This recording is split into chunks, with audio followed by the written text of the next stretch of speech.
What is your accidentally caught your spouse cheating horror story? 2 weeks ago I sent a message to a mutual friend asking to borrow a router. He didn't answer, but no worries, he lives nearby. I'll just stop by and grab it. I pull up to his house and start heading down the driveway. He has a long country driveway, so it's a few seconds before I see my car. I drive a company vehicle during the day. Already there, my heart began to sink, but they are friends and business partners. Maybe it's nothing. I got out of my van and look up to see the other guy shirtless in his bedroom. At this point my heart is down on my stomach and I'm visibly shaking. I go in and immediately head upstairs. He is alone, now clothed. I say I came to borrow the router. Also, have you seen my wife? The car is here. He then proceeds to give the worst improv I've ever heard.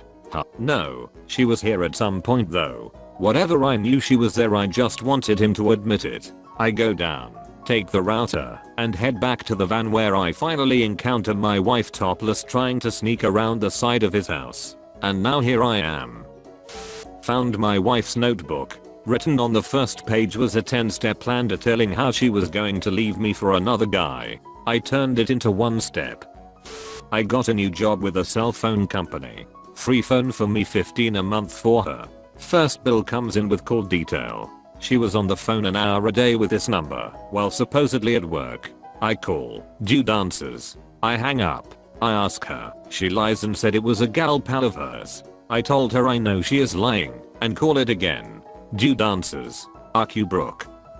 One night she told me not to come over because she wasn't feeling well. But then my sister wanted this hoodie back that she'd borrowed, so I thought I'd stop over with chocolate and a Slurpee. I knocked on her door. She came to the upstairs window with only a blanket wrapped around her. I thought I told you not to come over. My sister needs her hoodie. Who's that? Says some male voice from her bedroom. Ah, I see how it is. I'll talk to you tomorrow, she says. Probably not. Have a good one. After a week visiting friends in London, England, I flew back to Canada. I was supposed to do something with another group of friends when I got back, but plans fell through, so I drove the 4 hours home to the apartment we shared. She expected me home at 6 p.m. I'd been up for 30 straight hours and got home at 6 a.m., wanting nothing more than to fall into bed. There was an extra set of feet attached to some hole when I walked in. Same thing happened to me, but I'm a lady. It just blindsided me, and even though I know it's not my fault, it really yucked me up. It was years ago, but we'd been together a while, and it's a big leap to invest in someone again when their true colors might take 6 years to emerge while you were cheerfully building a life together and thinking they were solid. I hate him less for the betrayal than for how it changed me. I kind of lost my religion, the unquestioned belief that people are who they say they are. I miss the person I was. She expected good things and was usually right. One of my former co-workers loaded in a SD card with a scanned project file on it. He put it into the conference room PC. We were treated to naked pics of his wife fucking another guy. We were just stunned. This was in a senior budgetary meeting with the outside accountants and auditors. And he was sitting right there, and we were looking at his wife and another guy going at it. I reached over and shut the projector off. Nobody said anything. He got up and walked out and drove off in his car, left his phone and laptop sitting on the table. He wound up driving to his parents' house 3 states away. He was gone for a week. A friend of mine literally walked in on his wife and another guy doing it on their sofa. I guess he just yelled what the yuck and ran out. Facebook was a real shitshow for a few days, and she even had the gall to blame him back. The "Oh, it's your fault I cheated." Luckily there were no children in that marriage, and not much money to fight over. Walked in on my girlfriend while she was having sex with another guy. "What are you doing here?" she says. "You gave me a key, remember? I ended up not working today and wanted to surprise you." 15 years later she reaches out, leaves me a message that she'd like to talk. I figure she's doing some 12-step thing or something and wants to make amends. Nope. She wanted to try and sell me on Amway. I returned from work on Xmas Eve. We had tickets to a festival which started the day before Nye, and I couldn't find the tickets anywhere after seeing them the month before. I decided to double check the trash before we put it out for collection. I found a used condom. We lived on our own. Okay, so my ex was having computer problems and wanted to go on Facebook on my phone. No problem, but I made her use Safari so I wouldn't have to log out of the app. Anyways, couple days later I'm closing tabs on my phone and there is her Facebook still open. Well, I see she's chatting with her ex John. Turns out they banged in our bed and we're gonna go out on a date soon.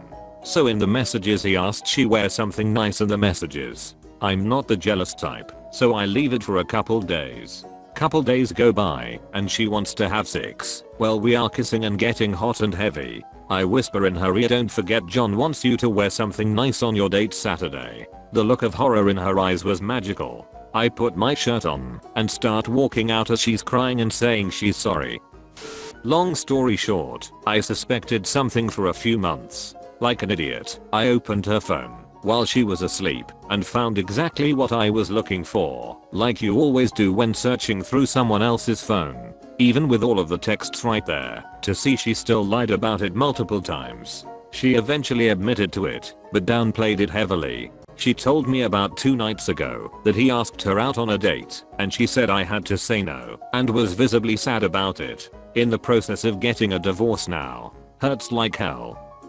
After a night of trying to keep up with my ex and her co-workers drinking, I call it a night. They stopped talking a few minutes later and the dog scratched at the door. I let the dog in and saw them making out on the couch. I watched for 10 minutes before they noticed me. They were taking their clothes off by then and he was touching her favorite spots like he knew them well. No denying it by then. I'm glad I knew.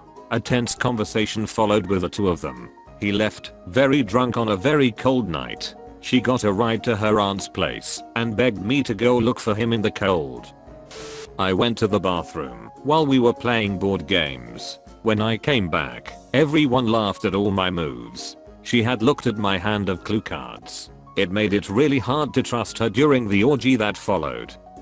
Not me, but one of my best mates. His girlfriend snuck a guy into their 1-bedroom apartment whilst he was playing Xbox in the living room. I heard the argument through the mic. After he heard a noise coming from the bedroom, he kicked her out and continued playing with us. Edit. Alrighty, this certainly blew up.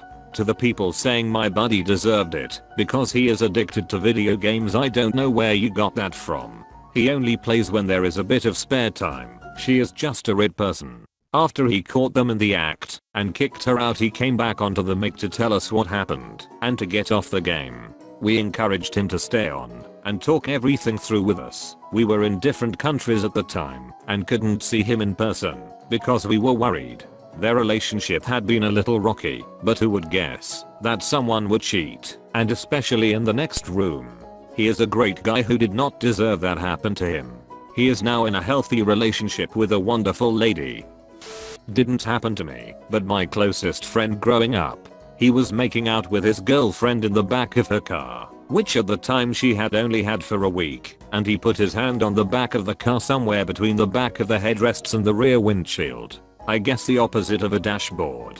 Anyways, he put his hand in a semi-fresh load of jizz. And her answer was that her gum must have flew from her mouth and land back there and the sun melted it into a jizz-like substance.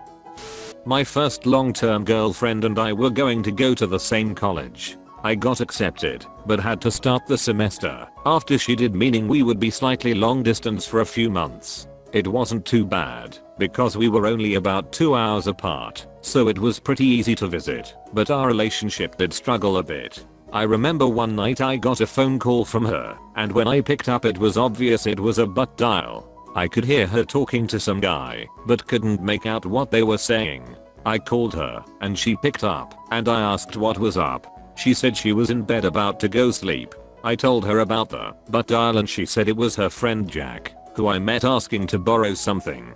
I thought it was odd, but brushed it off. A couple weeks later I was up there visiting her, and I met a bunch of cool people, including this guy Luke. After I got back from visiting, I get a Facebook message from him saying, "Look man, I hate to be the one to say this, but I think you're an awesome guy and you don't deserve this to be happening to you. She's been cheating on you with this guy pretty soon after she started here." I was devastated, but I had to hear it from her, so I called her and said, "Are you cheating on me?" She gave a heavy sigh and said, "Well, at least I don't have to lie anymore." That guy's voice I had heard wasn't Jack. It was the guy she was cheating on me with. I just trusted her so much that I took her word for it. Even though it was painful, I was grateful for Luke sending me that message. What's funny is that most of the people I met up there that were her friends sided with me after the breakup. So when I started going there that next semester, I had a group of friends to support me, and most of them are still very close friends of mine to this day.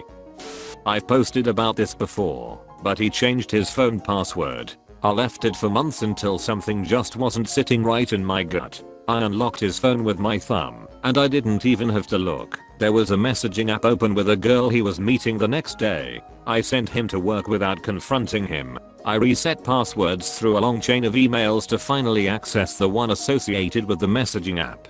Lo and behold, he was sending approximately 10,000 emails per year for the last 4 years of our relationship. He was living a whole second life and hiding it from everyone. Our relationship had never appeared stronger, and we had been seeing a therapist to work on strengthening our communication for 8 months, once a week. Clearly he was hiding his issues from the therapist as well. At the time, I felt like it ruined my life. I remember thinking very clearly, what did I do to deserve this?